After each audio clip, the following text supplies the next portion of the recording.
Hello and welcome back. Hope all is well. Are you ready for more Chupacabra? Well then, if you are, let's get started. Bloodlines, Chupacabra, Chapter 4, Part 2, It Seeks. Sandra, in disbelief, though it out in her head, nah, couldn't be, she brushed it off. I really need to get some sleep. I'm starting to hallucinate. She crawls into her tent and zips it up. Crawling onto her warm cot, the heater working nicely, Sandra slips off to sleep.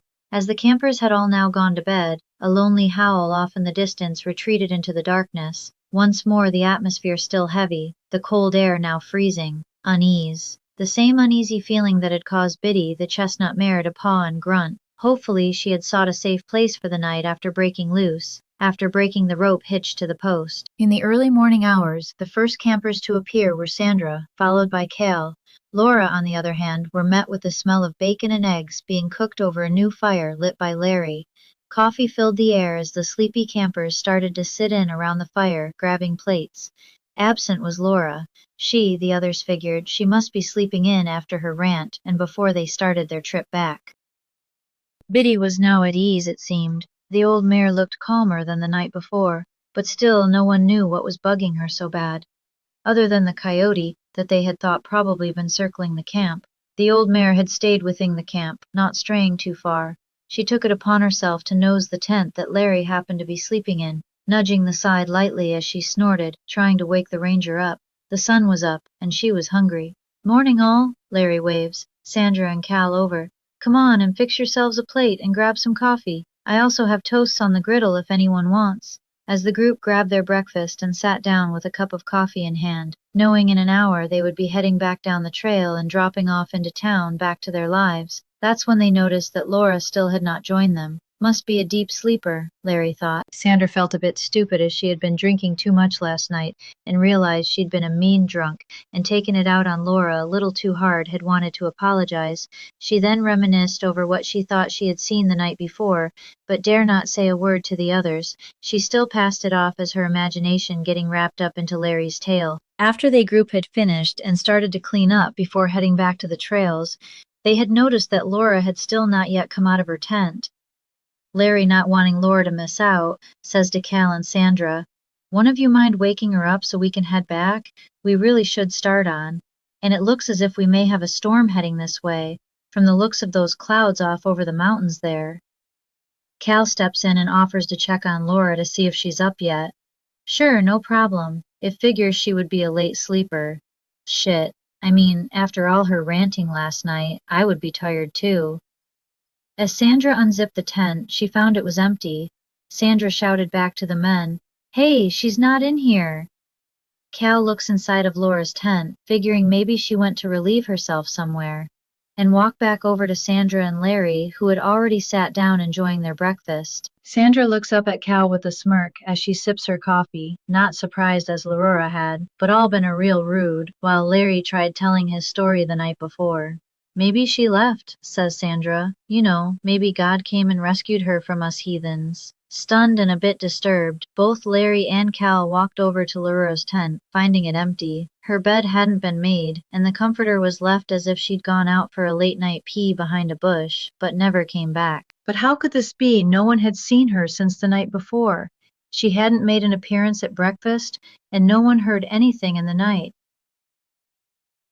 "What? Nah, but the horse is still here, and wasn't she in charge of it?" Sandra, with her arms crossed, looks stone-faced at Larry. As he contemplates for a moment, then he says, "Well, if she wandered off for a walk, she must have been up mighty early. I had been up since 5:30 this morning, and the sun was just peeking through.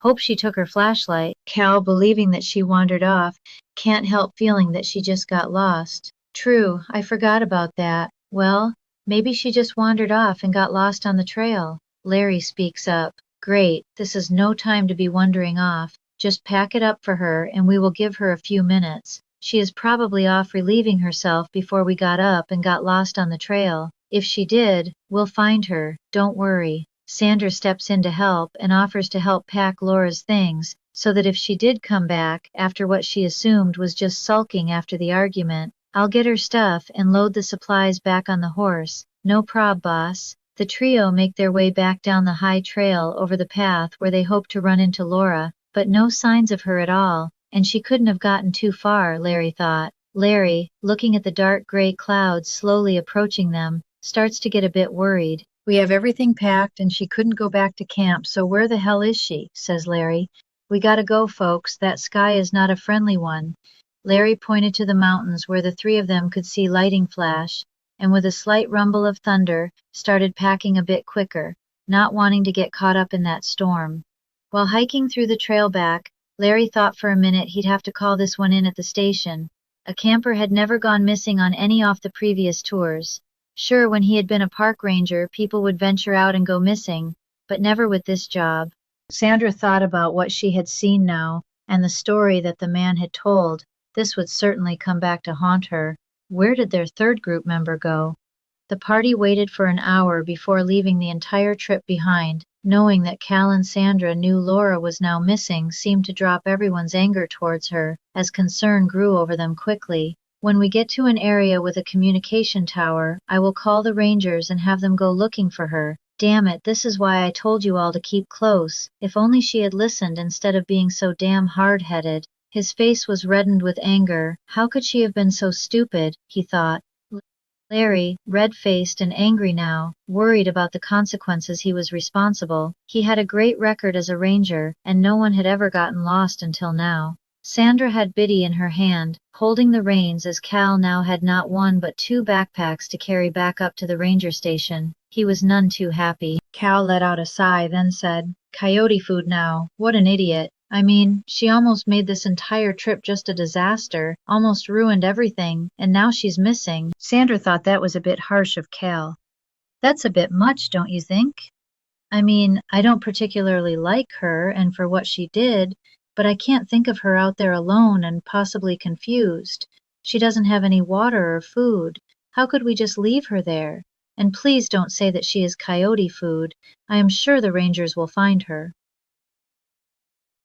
As the group now down to 3 people headed back, Sandra remembered that she had noticed a strange set of tracks where Laura's tent had been, but they didn't exactly look like coyote tracks. But then again, Sandra wasn't an expert, but figured it must have been a coyote. Larry never told anyone that the long-range walkie-talkie he had brought with them had been chewed through by something in the middle of the night.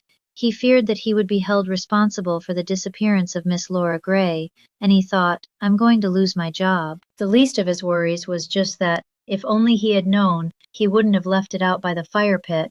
He had been a bit tipsy and careless. If only they had all known. Larry thought back to earlier that morning, when he had noticed that Biddy the horse had gone missing. But it's impossible, he thought over. He knew that Laura couldn't have just mounted old Biddy. The mare was far too old for riders. That's why she had been rented out as a pack only. So she couldn't have wandered far. That horse was old, not dumb, and she liked people. But where could Laura have gone? Having had been the first to rise that morning, Larry had found Biddy over by a large rock, had gotten loose somehow. She had wandered a bit, but being a horse and hungry, knew that staying close meant food. Gathering the old mare, he hitched her once again to the stake closer to his tent until it was time to head back into town. To return the old girl, he gave her a pat and a carrot for being a good horse. He had a way with the animals, and she seemed much more calm than the previous night. He could have played out every scenario he could think of in his mind, and yet no conclusion as to what happened to Laura Gray. They had no choice but to wait for authorities.